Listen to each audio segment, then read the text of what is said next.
have to leave Israel every time. If you would like train people, that means you have to travel a lot, probably, right? Because I think most Israelis are very well trained in self-defense. Yeah, I just traveled for 8 weeks, which was a lot, far too much time to be living out of a suitcase. But it was extremely, I learned a huge amount. I learned so much. I'm so grateful for that time. I received a lot of support from some very motivated individuals within the community and made some fantastic connections like yourselves. And I will have to travel a lot. You're 100% right. But if I do this correctly, yes, I'll have to travel a lot, but it won't just be me teaching the classes and me doing the speeches. It will be people taking on the messaging, the syllabus, and the drive, the mission, and bringing it to their own communities. So this is not about me and my profit margin.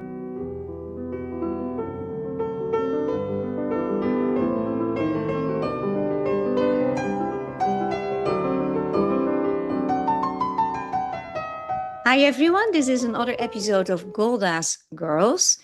And my name is Carlin van Welsen, holistic psychologist and relationship coach. My co-host for today is Rachel Rappaport, and she's an entrepreneur and former book publisher. And our special guest for today from Israel is Sammy Yahood.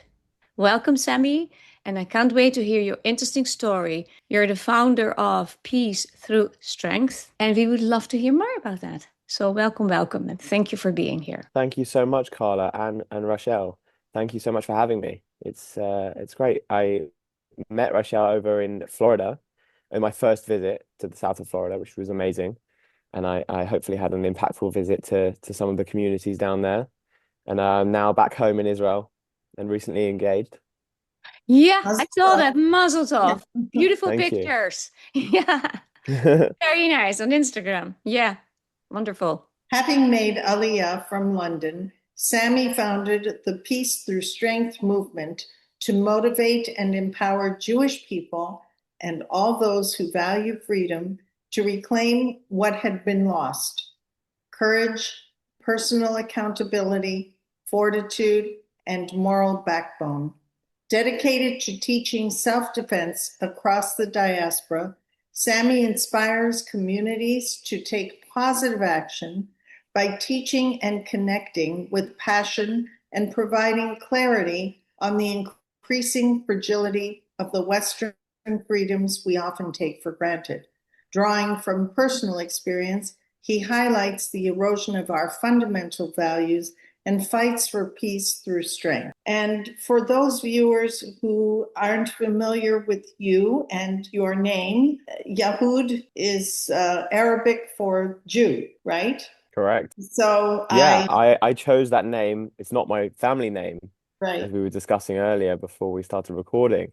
Um, it's for me, I have both Mizrahi, Sephardi, and Ashkenazi background. I traveled to Egypt and Jordan right before October the 7th, and we had this inseparable bond to Arabs and Muslims and obviously the Middle East. So, and I witnessed just how flippantly, especially Muslims, throw around the term as a slur, Yahood, Yahood, Yahudi. And I thought I'd reclaim it as a good thing. There's plenty of Israelis called Yehud or Yehudi, which is the more Israeli way of saying it. But I thought I'd lean right into it Yeah, and reclaim it as a good thing. very Yeah, good. Very courageous. Love I, it.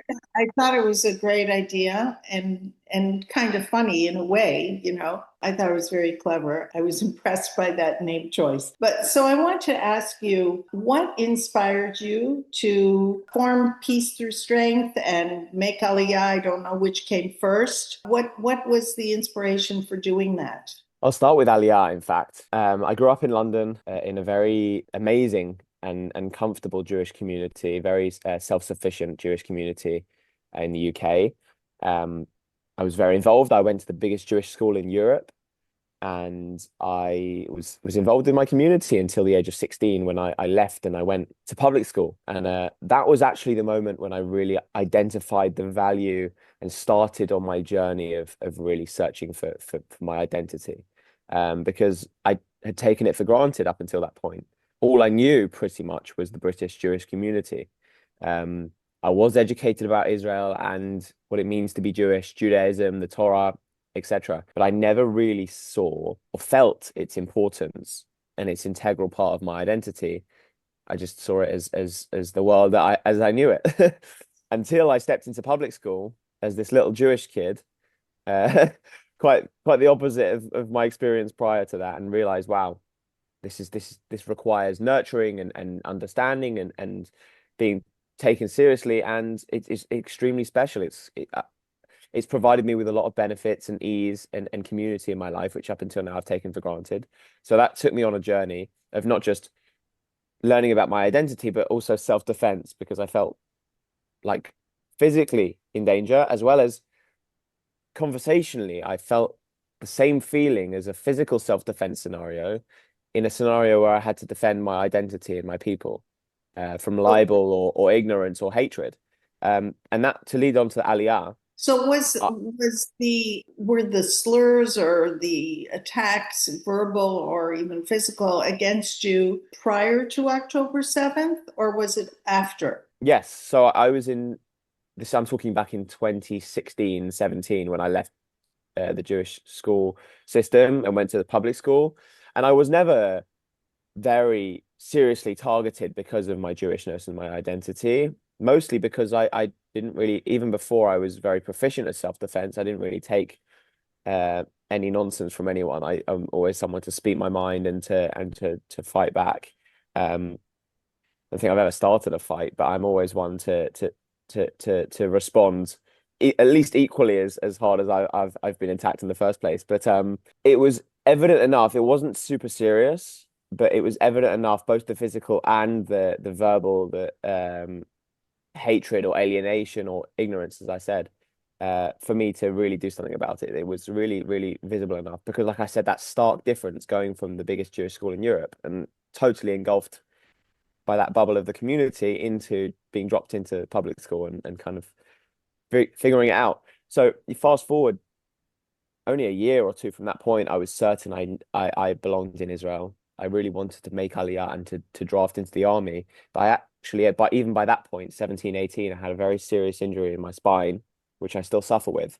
And I wanted to become a lochem, a soldier, an armed soldier in the IDF. But I couldn't do so. And it took a long time for me to get over the fact that I wasn't going to be able to do that. My younger cousins had even done that and moved. So I decided, okay, my Aliyah is going to go on hold. I'm going to start a career and I'm going to start working on myself here in London. So I did. I started taking the martial arts more seriously despite the injury. I started a career in construction as a consultant, which was pretty successful over a couple of years. And I continued educating myself on my identity.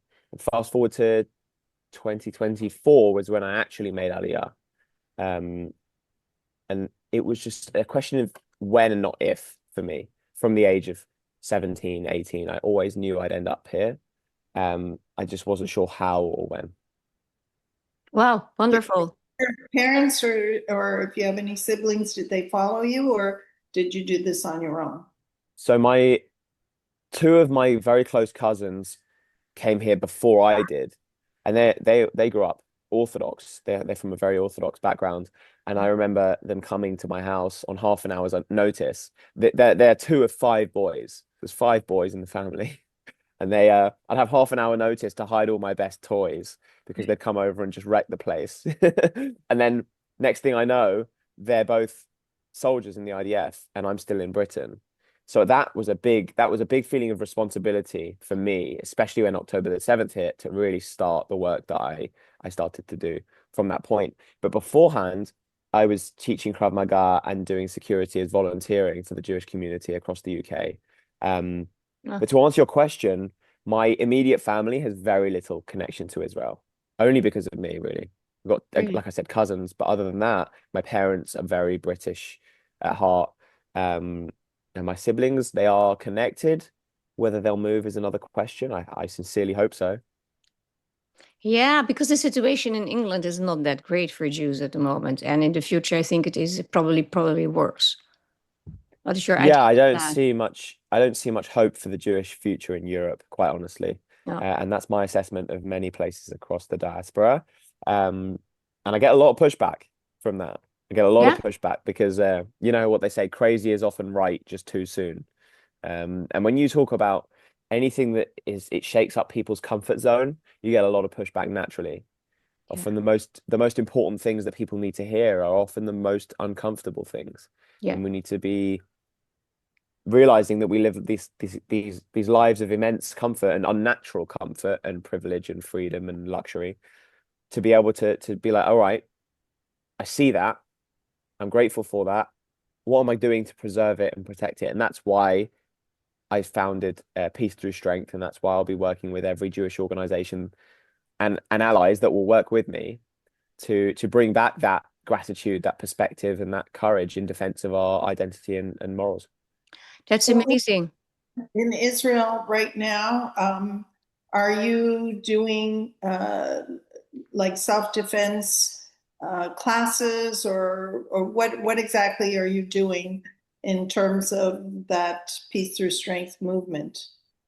So at the moment, I'm honing in on, so I've just returned from an 8-week tour in America, and that was my first time I've done a speaking tour. I did a bit of teaching self-defense. I did it at Central Park in New York in the pouring rain. I then did it in Chicago. Again, we had pouring rain. It was unbelievable, really.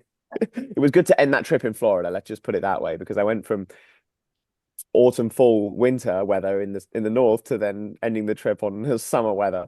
But I did a few classes. I taught in Palm Beach. My focus is not on teaching specifically. My focus is on building something where we can provide this service to any Jewish organization or, like I said, allies that brings the youth or just people in general, like-minded people together, so that we can inspire people to empower themselves. So I'm doing a lot of content, a lot of planning for how we can best and most efficiently roll this out to all these organizations. And working out exactly where to go from here. I'm just like I said, I got back 2 weeks ago, engaged to my fiance less than 2 weeks ago.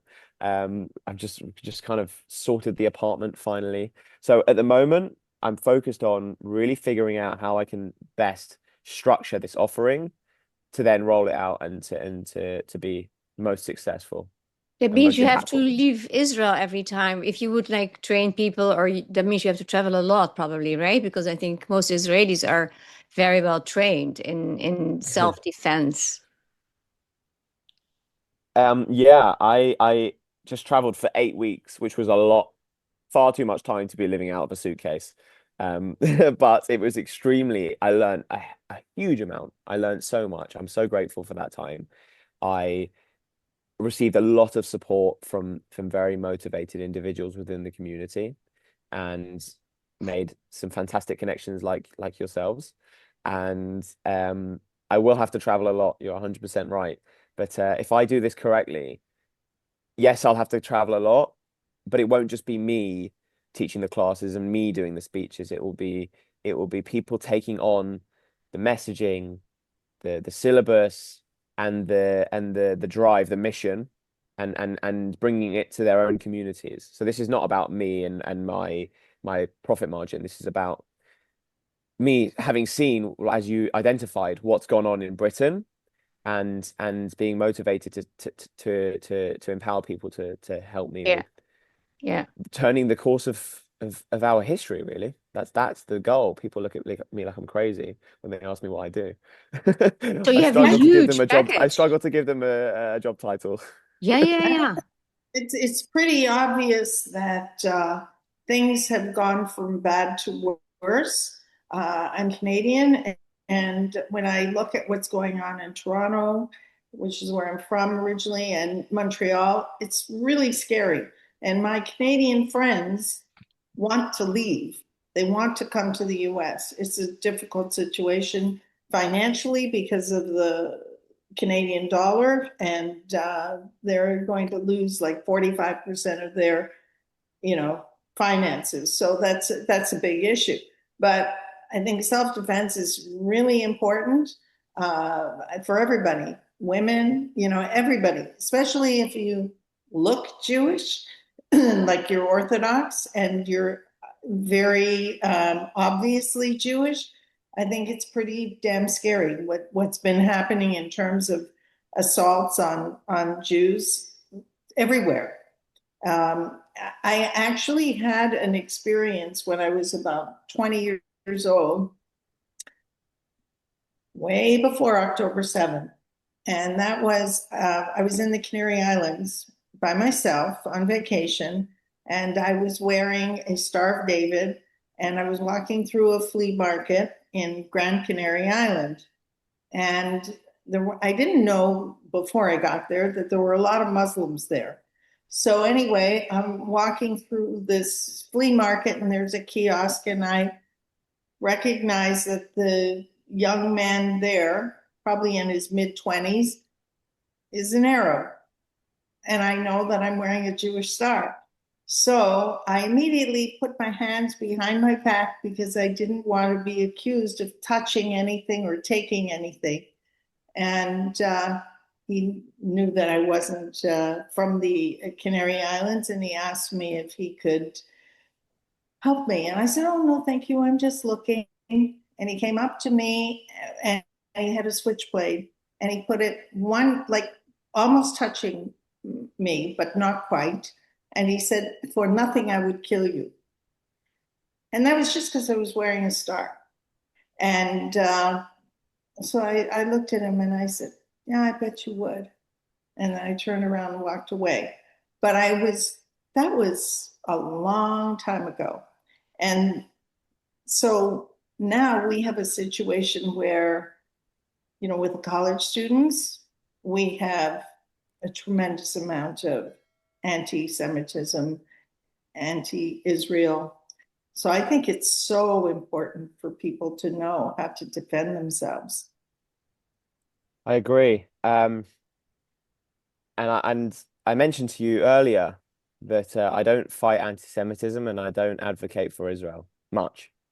I think if people see that from my content, then great, but it's not the aim. Fighting anti-Semitism is, in my perspective, the wrong way of going about things.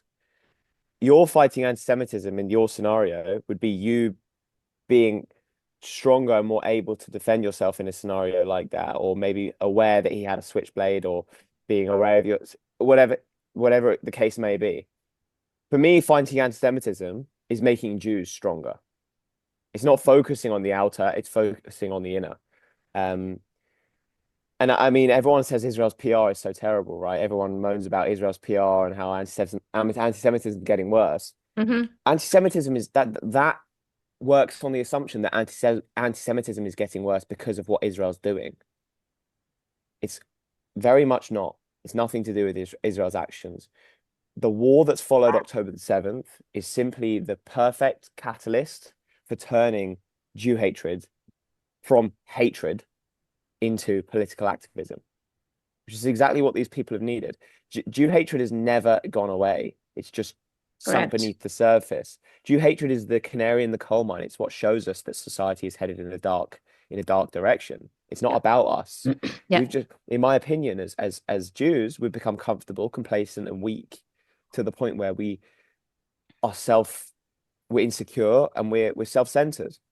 We think it's about us, which, okay, like, yes, we receive all this hatred. It's hard to look past it and think, why is this happening? And to think, oh, this is all about us. The problem is that you can't cure a virus by dealing with the symptoms. You have to deal with the virus itself, right? Anti-Semitism is the symptom, not the virus. And that's why I don't That's why I don't focus on Israel advocacy or fighting anti-Semitism. I focus on making Jews and allies stronger, bolder, and more courageous. Because we can't explain our way out of a war. We can't use Hasbara or Israel advocacy or our litigation against anti-Semitic university professors to get out of this. We have to make people acutely aware that first of all, it doesn't affect us in the way that they would like it to. Like, they're not going to get the reaction like or get the weak Jew that they're hoping for. And second of all, that there's consequences for their actions. And yes, litigation, yes, going after people's employers works sometimes, and it's actually essential work. Fighting anti-Semitism is essential work. Doing all the stats and going after people and their employment and litigation, it's essential work. So is the hasbara, so is the education, all of this, but it can't come as a replacement for raising Maccabees and not bubblers who run away. It's all well and good going to the university board and filing a formal complaint about your anti-Semitic professor, but in the moment, did you stand up and say, no, what you're saying is wrong and it's lies and it's libel and I won't stand for it in front of the whole crowd, even though it made you a bit embarrassed? Yeah. I think most Jews are too terrified and too insecure to do that. And How do you motivate those Jews that prefer to be liked and accepted instead of standing up for Jews in general or for Judaism in general? I found a lot of people, and that's a very big generalization, but have a little to barely nothing connection with Judaism on itself. No, not a positive connection. And I feel that is a big obstacle too. I would like you to bring. I would like to bring you in contact with the Jewish Warrior Project because you guys have a kind of similar aim. But that, how do you motivate those Jews that just turn even in anti, or the self-hating Jews, or the Jews that really don't want to be identified as Jews? How do you motivate those, or do you say let them go? I don't think there's much success to be found in conversion. I think the ones that are already well along the way of being anti are you're only going to upset yourself trying to convert them, especially opinion wise. Yeah. Whereas if you go about it from an individual empowerment perspective, they might not identify with Israel, but you talk about Hanukkah, the story of Hanukkah, you talk about the story of Esther and Purim, you talk about the story of leaving slavery in Egypt. All of these stories share one thing in common, many things in common, but one thing which I see as very relevant, and that's courage.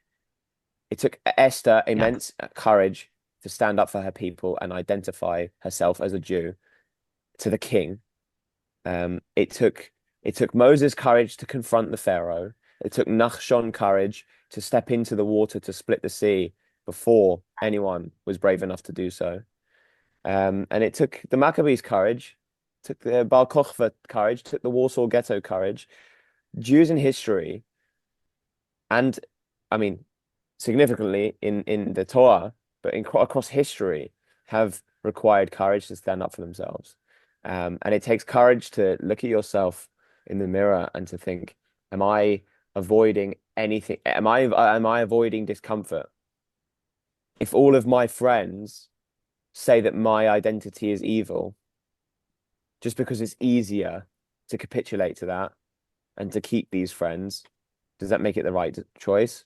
Yeah. Am I avoiding difficulty? Am I avoiding discomfort? And I think the vast majority of us, not just our kids and not just in the Jewish topic of conversation, but in general, our problem in the West is our desire for comfort and our avoidance of discomfort, even though discomfort is not necessarily a negative. In fact, it's how you grow. Being liked and being part of the group, not being excluded. Because if you're the only Jewish student among 30, 40 hostile people, that's hard. It's really hard if you're young.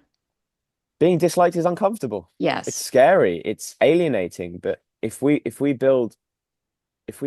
give our kids and our young adults the tools to be braver and more courageous and to do things for themselves rather than to have their mummy make them sandwiches and I mean my mum made me sandwiches, don't get me wrong, but if we give people the tools to empower themselves, then they might be able to have the strength of mind and the self-confidence to take a step back and think, are these people really friends? Are these friends that I want? There's a lot of denial also. And that's what I come across with the Jews who are, not really supportive of Israel. They call themselves Jewish, but they're ginos, Jews in name only, but there's a lot of denial about, what's really happening in Gaza and Israel, and that's so disturbing to me, because they seem unteachable, and they seem unwilling to educate themselves, to learn. They have a mindset, and it's pretty damn rigid. Yeah. Yeah, I think that's also a lot built off of our unnaturally comfortable and luxurious societies that give us this illusion of eternal peace. You know, our American and Canadian and British and all these Western societies, and in Tel Aviv even, if it wasn't for the rockets occasionally, you get this illusion of just of that this is the norm. This is the absolute opposite of the norm. This is the anomaly, the almost impossibly rare scenario where we have freedom of speech and movement and expression and the ability to order the most incredible food and to climate control everything. So we avoid all forms of discomfort. We have all forms of luxury that most humans in existence have never had. So when you see conflict at your fingertips on social media every morning and every night, it terrifies you, and it's impossible to wrap your head around. What's even more impossible to wrap your head around is the difference of culture. The fact that there are different cultures other than our culture of freedom and democracy and liberty. There are other cultures which Yeah. do I need to delve right into it, but that don't value life the way we value life. Right. And I think Yeah. we've become so comfortable because of our societies of Yeah. luxury Yeah. that we have become blind to the fact that that's not the reality. That's Yeah. the reality that we've built for ourselves off the backs of a lot of death, a lot of trauma, and a lot of toil. Yeah. And That we've not. ignorance of the West, looking through those glasses and not understanding, yet having an opinion, yet having a big opinion and condemnation, is very, very difficult. Yeah. Thank you for pointing that out. I think that's the whole problem, honestly. Yeah. Like so when and that's why we have all these kids turning to socialism, because because socialism is the strive for perfection, right? You think everything can be equal, and equal means the same. Things just aren't the same. Not just men and women aren't the same, but cultures aren't the same, like I said. And then each individual is different. And that's why we live in a meritocracy. That's why meritocracy is essential, because nature, by nature, is competitive.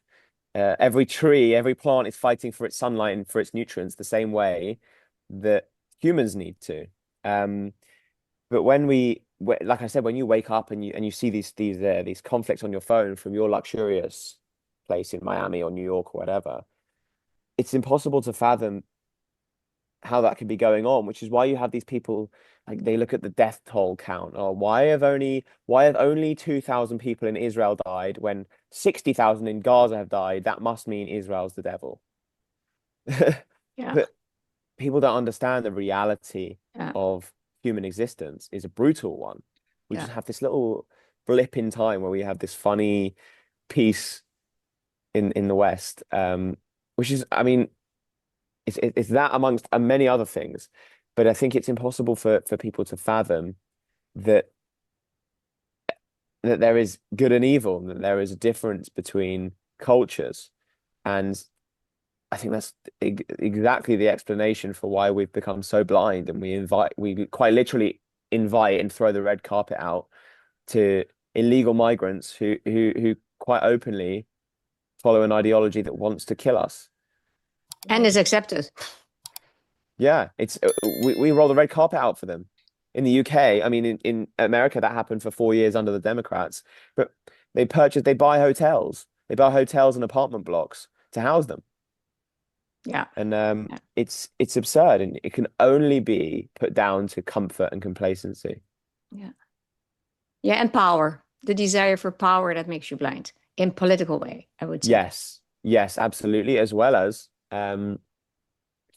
just the ideology of the self-hatred that we've been fed slash have been feeding our children. That we are the only people that ever carried out slavery, whilst people are going off to Qatar Yeah. to watch the F1. It's just absurd. We're being laughed at, really. We are being laughed at by our enemies. And I think the only way we can turn the course and the tide of our societies and our cultures is to give ourselves that perspective. I'm in the process of writing a book as well as forming this movement. And the book, the 3 core chapters will be perspective, gratitude, courage.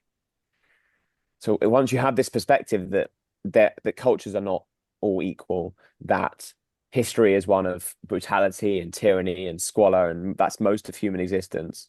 You can have gratitude for your luxurious societies and your free societies. And once you have gratitude, you can have courage to stand up for them. You can have the courage to protect them and to speak out when people go against them. Yeah. Wonderful. Wow. I wish you so much luck with this movement. Keep us informed. And when you publish your book as well, I don't know, when do you think it will be there? That's a The good market? question. Oh, yeah. I'm hoping in the next few months. Wonderful. Wow. Fantastic. I'm very grateful for people like you who step forward out of their comfort zone and create. And I wish you a lot of success. And we will hear more from you for sure. That's wonderful. And Yeah. also, if we can post some of your self-defense videos, or if you want to give a very brief uh, description or demonstration of some Absolutely. self-defense ideas. Let's do that for a few minutes to wrap up. Little Okay. bonus segment. Okay. I Okay. love it. Right. But as I said before we started recording, self-defense is more, it's not like martial arts. It's more about mindset than it is about technique.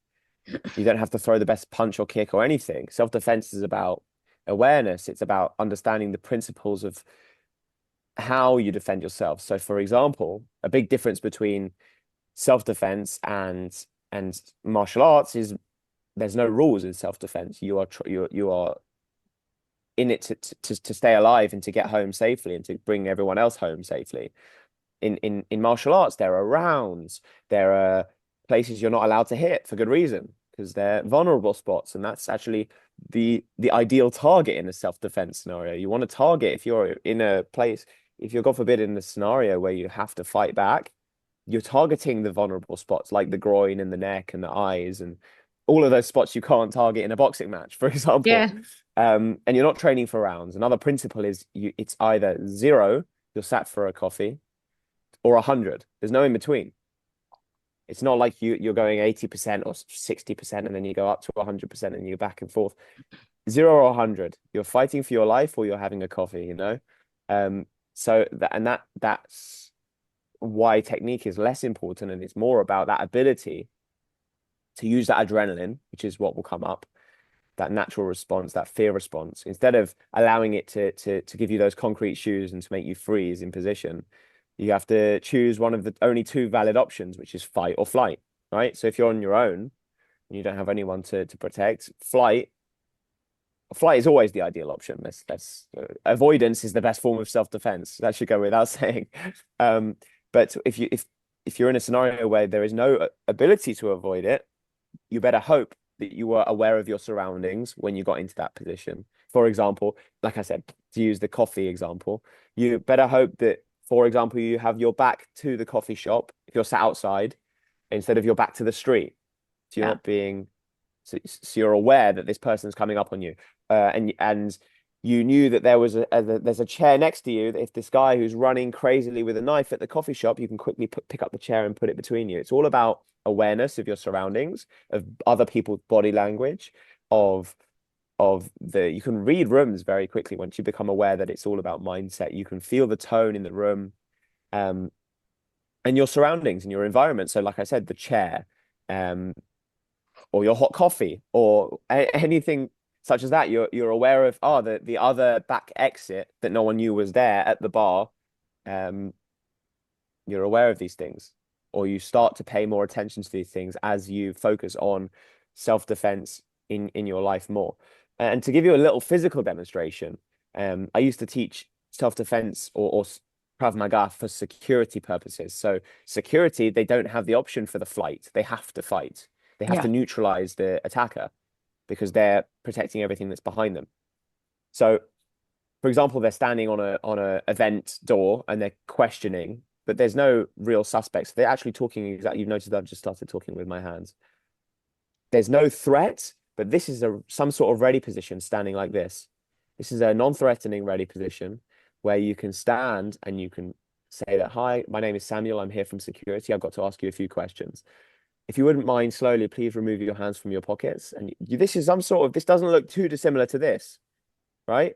And in an introduction to self-defense class, I almost never teach a punch, because even the best fighters, trained fighters, can break the small bones in their hands punching, and it almost as effective as a palm strike. And it's just the same sort of extension with your arm, and you're striking with this part of your hand.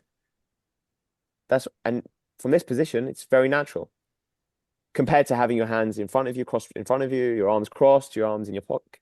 And you get the picture. That's a ready position. This is a non-threatening, and eventually, if you are in a scenario where someone feels like a threat, it's a de-escalatory position. This is now a more of a upright, I'm here to you don't want to fight. It becomes a de-escalatory position, which is also very similar to a fighting stance. So it's all about your mindset. It's all about how you see the things passing you in the world and your environment and body language, as I mentioned. And it's about your body language and your ability to use adrenaline to your advantage instead of giving you the freeze, being stuck between the fight and the flight. That's the killer.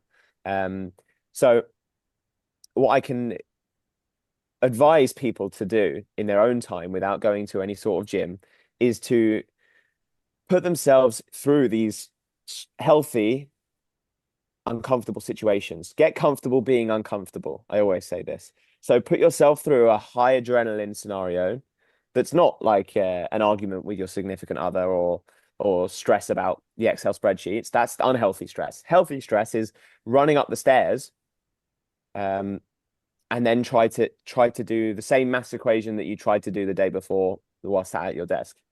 And you'll realize that your brain does not work in the same way after having adrenaline pumped up to that degree. So training yourself, being comfortable in the uncomfortable is essential, even if you have zero training in self-defense. It's essential for when you are, God forbid, in that moment where your adrenaline is super high and you've got to make a decision, for stopping you being stuck in the freeze and choosing fight or flight and making the right call. Wow, that's very powerful and difficult to do for a lot of people that have really that flight response. That's what I work as a psychologist often with, right? And that is such a change because it is a trauma response that you do automatically.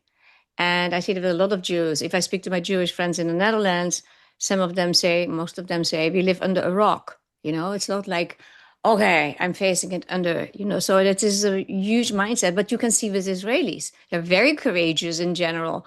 I mean, it's an amazing story during October 7th, how people came from everywhere and came back to Israel or were in Israel and took their bag, packed their bag, took their stuff and went to help. That's amazing. It's such a mentality thing. I think you're so right in your perspective there.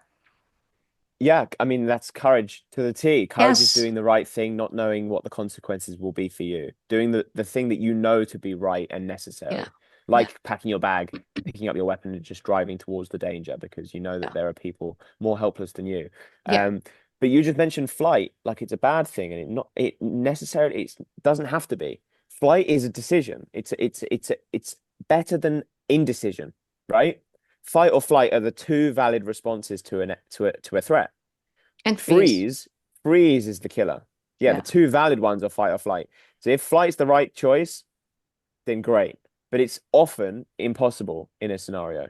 So you have to be able to be prepared to make the call and the courageous call. And that's awareness. Well, thank you so very much, Sammy. Wish you Thank you best of both. luck and wishing you a great rest of your evening in Israel. Thanks so much. Take care. Have a lovely day. All the You best. too. All Take right. care. Bye-bye. Bye-bye. I know it might be an annoying question and you might have heard it many times, but If you subscribe to our channel, you will help us tremendously. It seems that 75% of the people that watches our videos regularly doesn't subscribe. So please press that button and thank you very much.